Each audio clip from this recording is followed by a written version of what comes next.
Hi అండి. ఈ కథ నచ్చితే లైక్ చేసి సబ్స్క్రైబ్ చేసుకోవడం మర్చిపోవద్దు. ఒక్కసారిగా రానాని హగ్ చేసుకుంది అరవి. రానా షాక్గా నిలబడిపోయాడు. అరవి ఏడుస్తూ రానా షర్ట్ని తడిపేసింది. రానా వెంటనే తేరుకొని ప్రేమగా ఆమె తల నిమిరి, ఓయ్ రాక్షసి, ఏమైందే, ఎందుకు ఏడుస్తున్నావు? నిజంగా తండ్రి లేకపోతే ఏ ఆడపిల్ల అయినా ఇలానే ఏడుస్తుంది కదా. ఆమె గొంతులో దుఃఖం రానా మనసును తాకింది. ప్రియా, ఎందుకు ఏడుస్తున్నావు? వెంటనే అరవి తేరుకుని, ఏం లేదు సార్, నాకు లేట్ అవుతుంది, ఇంటికి వెళ్తాను. ఒక్కసారిగా ఆమె చేతిని పట్టుకొని ఫోర్స్గా మీదికి లాక్కున్నాడు అమాంతం. రానా ఎదపై వాలింది. ప్రియా, ఎందుకు బాధపడుతున్నావు? అసలు నిన్నెవరేమన్నారు? నీ వంటి మీద ఉండాల్సిన స్కార్ఫ్ రోడ్ మీద ఎందుకు ఉంది? ఎవరు నిన్ను ఏడిపించింది?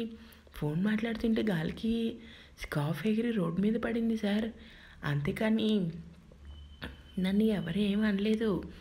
ఈ మాట ఏదో నా కళ్ళలోకి చూసి చెప్పు సార్. ఎప్పటికే మా అమ్మ ఫోన్ చేసి కంగారు పడింది ఇంకా ఇంటికి రాలేదని. ప్లీజ్ నన్ను ఇంకా వదలండి. ఓయ్, నాకు కోపం రప్పించుకు. చెప్పువాడెవడో, ఎవరు నన్ను ఏడిపించలేదు, మీరు నన్ను వదలండి. మరి ఎందుకు ఏడుస్తున్నావు? మా నాన్న గుర్తొచ్చారు, అందుకే ఏడుస్తున్నాను.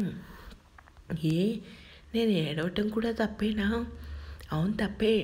నా ఎదురుగా నువ్వు ఎప్పుడూ ఏడవకూడదు అని ఆర్వీ చేతిని పట్టుకుని కారు ఎక్కాడు. సార్, నేను ఆటోలో ఇంటికి వెళ్తాను, నీ సేఫ్టీ నాకు ముఖ్యం, చేసింది చాలు, ముందు కారెక్కు. అరవి కామ్గా కారెక్కింది. రానా కార్ డ్రైవింగ్ చేస్తూ అరవి ఫేస్ చూశాడు. బాధగా బయటికి చూసింది. ఎప్పుడు తనతో గొడవ పడుతూ అల్లరి చేస్తూ నవ్వుతూ ఉండే అరవి అలా బాధగా ఉండేసరికి రానాకి నచ్చలేదు. ప్రియా, చెప్పండి సార్, నిన్ను ఎవరు ఏడిపించారో నాకు తెలీదు, కానీ వాడిని లాగిపెట్టి కొట్టాల్సింది పోయి నువ్వు ఎందుకు ఏడుస్తున్నావు? సార్, వాడు ఎవడో నాకు తెలీదు. ఇంతకు ముందే ఆశ్రమంలో నాకు వాడికి గొడవ అయింది. వాడికి అమ్మాయిలకి రెస్పెక్ట్ ఇవ్వడం రాదు, డబ్బుతో మదవెక్కి కొట్టుకుంటున్నాడు. చనిపోయిన మా నాన్నకి అనరాని మాటలు అన్నాడు. నిజంగానే వాడిని అక్కడే చెప్పు తీసుకుని కొట్టాలనిపించింది, కానీ వాడు మీ అన్నం తిట్టేసరికి ఇంకేడుపు వచ్చింది. అవునా? అవును సార్, వాడిని నేను తిడదామనే లోపే వాడు నా స్కార్ఫ్ని లాగేశాడు. రానా కారాపి కోపంగా అరవి వైపు చూస్తాడు. నీకేమైనా పిచ్చా? ఇంత జరిగినా కూడా నన్ను పిలవాలని తెలీదా? ఏం చేయను, నేను అమ్మాయినే కదా. వాడు అలా చేయగానే నాకు భయం వేసింది, నాకు మాటలు రాలేదు సార్. రానా అని గట్టిగా ఊపిరి తీల్చుకొని వదిలి అరవై వైపు చూసి, ప్రియాంక ఏడవకు, చూడు ఒకసారి నా వైపు చూడు. ఏడుస్తూ రానా వైపు చూసింది. ఆమె చెంపలపై కారుతున్న కన్నీరు తుడిచి, చెప్పాను కదా ఏడవద్దని, నా మాట అంటే లెక్కలేదా నీకు? లేదు సార్, నాకు మా నాన్న అంటూ ఆగిపోయి గట్టిగా కళ్ళు మూసుకుంది. ఇష్, ఏడవకు అని ఆమె తలనిమిరి, ప్రియా, సార్, ఒకసారి కళ్ళు తెరువు అంటూ కళ్ళు తెరిచింది. మీ నాన్న ఎప్పుడు నీ నవ్వులోనే ఉంటారు, నీతోనే ఉంటారు. నువ్వు ఏడిస్తే పైన ఉన్న మీ నాన్న కూడా బాధపడతాడు. చెప్పు, ఏడుస్తావా ఇప్పుడు? ఊహు అని తల అడ్డంగా ఊపింది. ఇంకా ఏడవకు అని. వాడెవడో వాడి అడ్రస్ తెలుసుకుని మరీ బుద్ధి చెప్పకపోతే నా పేరు రానానే కాదు అనుకున్నాడు. అరవి వెంటనే తేరుకుని రానాకి దూరం జరిగింది. ఓయ్ రాక్షసి, అరవి పలకలేదు. ఆమె మూడు మార్చాలని, చూడు ఏడుస్తున్నావు కదా అని నా పగని మర్చిపోను. నా షర్ట్ ఎప్పుడు వాష్ చేసి తెస్తావు? ఈరోజు పాడు చేసిన షర్ట్ కూడా ఎప్పుడు వాష్ చేస్తావు? హలో బాబు, నీ షర్ట్ 2 వాష్ చేసి తెచ్చాను. మార్నింగ్ అడవిలో ఇంటి దగ్గర మర్చిపోయాను, రేపు ఇచ్చేస్తాను. అలానే ఈరోజు పాడు చేసిన షర్ట్ కూడా రేపు నాకు ఇవ్వండి, వాష్ చేసి ఇచ్చేస్తాను. అబ్బో, పొగరికి ఏం తక్కువ లేదే నీకు. ముందు వాటర్ తాగు, ఫేస్ చూడు ఎలా ఉందో. మేకప్ అంతా పోయి చాలా భయంకరంగా ఉంది. నేనేం మేకప్ వాడను, నా ఫేస్ ఎప్పుడూ అందంగానే ఉంటుంది. మీరు ఎప్పుడు ఇంతే, నన్ను ఏదోటి అంటూనే ఉంటారు అని కోపంగా చూసింది రానా వైపు. సరే, మీ ఇంటి అడ్రస్ చెప్పు, నేను డ్రాప్ చేస్తాను. మీకెందుకు సార్ శ్రమ? ఇష్, నాకు టైం లేదు, చెప్పవే బాబు అని కార్ స్టీరింగ్ తిప్పాడు. 60 అడ్రస్ చెప్పింది. ప్రియా నిన్నొకటి అడిగినా, చెప్పండి సార్, మీ నాన్న ఎప్పుడు చనిపోయారు? 60 చిన్నగా నవ్వి, నాకు తెలియకముందే చనిపోయారు. అవునా? అవును సార్, కానీ అమ్మ మాత్రం మాకు ఏ లోటు లేకుండా ఎంతో బాగా చూసుకుంది. నాన్న లేరన్న బాధ తప్ప మాకు ఎటువంటి లోటు లేదు. అవునా? అవును సార్ అని రానతో మాటలు కలిపింది. కోపంగా కార్ పార్క్ చేసి లోపలికి వచ్చాడు పార్దు. పార్దు, ఏంట్రా ఇంత లేట్ అయింది? ఆఫీస్ వర్క్ ఎక్కువగా ఉందా? లేదు నాన్న. సోఫాలో కూర్చొని కోపంగా చూస్తున్నాడు. ఏమైందిరా కోపంగా ఉన్నావు? కోపంగా ఉండకి ఏం చేయాలి నాన్న? ఈ మిడిల్ క్లాస్ ఫ్యామిలీ అంటేనే నాకు చిరాకు. అలాంటిది ఒక అమ్మాయి నా కారుకి అడ్డంగా రావటమే కాకుండా నాతో గొడవ పెట్టుకుంది. ఎవర్రా అమ్మాయి? తెలీదు నాన్న. దానికి ఎలా బుద్ధి చెప్పాలో కూడా నాకు అర్థం కావడం లేదు. కానీ ప్రతిసారి నాకు మొట్టికాయలు వేస్తూ నీ అమ్మ నిన్ను సరిగా పెంచలేదా అని నోటుకొచ్చిందల్లా వాగుతుంది. ఎంత ధైర్యం? ఎవర్రా అమ్మాయి? అయినా అలాంటి వాళ్ళతో నీకు మాటలేంటి? దాన్ని చూస్తేనే నాకు ఎక్కడ లేని కోపం వస్తుంది.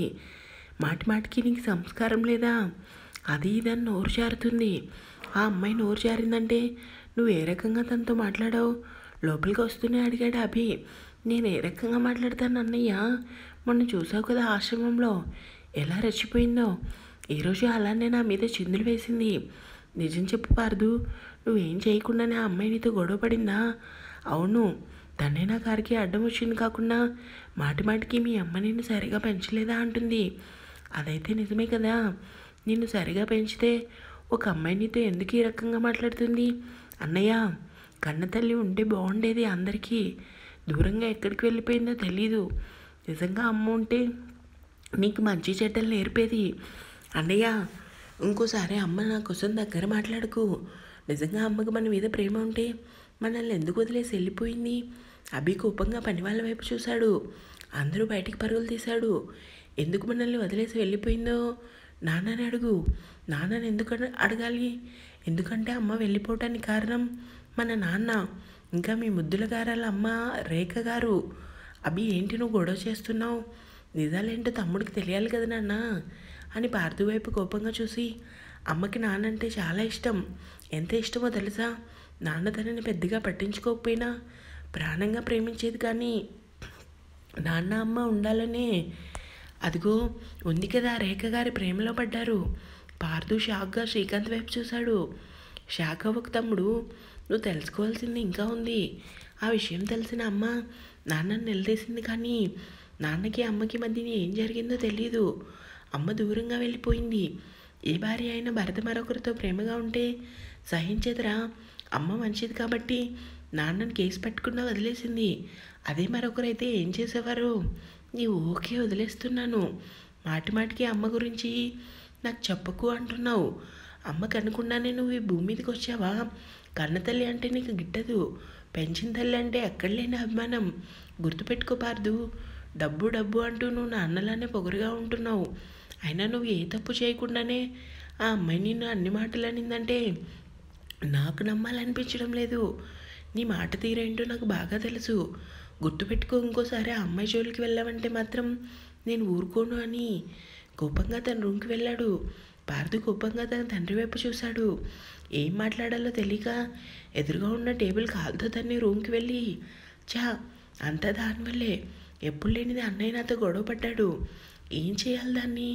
నాతో పెట్టుకున్నందుకు దానికి ఎలాంటి శిక్ష వేయాలి అనుకున్నాడు. అరవి మీద పగను చూపిస్తున్నాడు. కానీ తన అన్నయ్య నాన్న చేసిన తప్పు గురించి అసలు ఆలోచించడం లేదు పార్దు. ప్రియా, మీరు ఎంతమంది? నేను మా అక్క సార్. అవునా? అవును సార్, ఇదే మా ఇల్లు. కారు ఇక్కడే ఆపండి. రానా కారాపి. సరే బాయ్. లోపలికి రండి సార్, మా ఫ్యామిలీని పరిచయం చేస్తానని ఎదురుగా ఉన్న దివ్య వైపు చూసి, చూడండి సార్, టైం 8 అయిందో లేదో మా అమ్మ అప్పుడే బయట నా కోసం ఎదురు చూస్తుంది. రానా నవ్వుతూ పక్కకు తిరిగి చూశాడు. గేట్ దగ్గర అరవి కోసం ఎదురు చూస్తుంది దివ్య. దివ్యని చూడగానే రానా షాక్ అయ్యాడు. ఈవిడ నాన్న యాక్షన్ చేసిన వాళ్ళ ఫ్యామిలీ శ్రీనివాస్ గారి భార్య కదా. సార్, మీరు లోపలికి రండి అని కారు దిగింది. ఏంటి ఇంత లేటు? ఎవరితో అయినా గొడవ పడ్డావా అని కోపంగా ముందుకు వచ్చింది దివ్య. హలో అమ్మా, ఇక్కడ ఉన్నది ఆరు, అరవి, ప్రియవందన శ్రీనివాస్ శర్మ గారు పట్టిని. నాతో గొడవ అంటే మాటలు కాదమ్మా. అరవి మాటలకి రానా మైండ్ బ్లాక్ అయింది. కారులో నుంచి దివ్యని అరవిని మార్చి మార్చి చూశాడు. సరే పదా లోపలికి, అమ్మమ్మ తాతయ్య నీకోసం ఎదురు చూస్తున్నారు. ఒక్క నిమిషం అమ్మా, మా బాస్ వచ్చారురా, పరిచయం చేస్తానని. రానా కారు దగ్గరకు వచ్చి, సార్ మా అమ్మ దివ్య. రానా షాక్ నుంచి తేరుకొని వెంటనే కారు దిగాడు. నమస్తే అమ్మా. నమస్తే బాబు, రండి లోపలికి. లేదమ్మా, నాకు టైం అవుతుంది, ఇంటికి వెళ్ళాలి. కనీసం మంచినీళ్ళైనా తాగేసి వెళ్ళి బాబు. మళ్ళీ సార్ వచ్చినప్పుడు ఖచ్చితంగా తాగుతాను. దివ్య నవ్వుతూ చూసింది. రానా మాత్రం బాధగా అరవి దివ్య వైపు చూస్తున్నాడు. ఏంటి సార్ అంతగా బతిమలాడించుకుంటున్నారు? ఒకసారి రండి అని రానా చేతిని పట్టుకొని, అమ్మా సార్ భోజనం చేసే ఇంటికి వెళ్తారు, నువ్వు డిన్నర్ రెడీ చేయి. రండి బాబు అని దివ్య నవ్వుతూ మాట్లాడి లోపలికి వెళ్ళింది. రానా గుండె మామూలుగా కొట్టుకోవడం లేదు. అరవి వైపు చూస్తున్నాడు. ఏమైంది సార్ అలా చూస్తున్నారు? ఈ పేరు అరవినా? మా నాన్న పెట్టిన పేరు సార్. కానీ ఎవరో ఒక దుర్మార్గుడు మా నాన్నకి యాక్సిడెంట్ చేసి చంపేశారు. లేదంటే మా అమ్మ, నేను, మా అక్క, మా ఫ్యామిలీ అంతా చాలా సంతోషంగా ఉండేవాళ్ళం. మీ నాన్నని చంపింది ఎవరో నీకు తెలుసా? ఎందుకు తెలీదు? మా తాతయ్య చెప్పాడు, శేఖర్ అని. వాడు ఎక్కడున్నానో తెలియదు కానీ వెతికి మరీ పట్టుకుంటాను. వాడు నిజంగా నాకు కంటపడాలి, అప్పుడు చెప్తాను. మేము ఎంత బాధ అనుభవించామో వాడి కుటుంబం కూడా అంతే బాధను అనుభవించాలి. రానా అడుగులు ఆగిపోయాయి. లోపలికి అడుగు పెడదామన్నా అతనికి ధైర్యం చాలటం లేదు. ఇంకా ఉంది, కీప్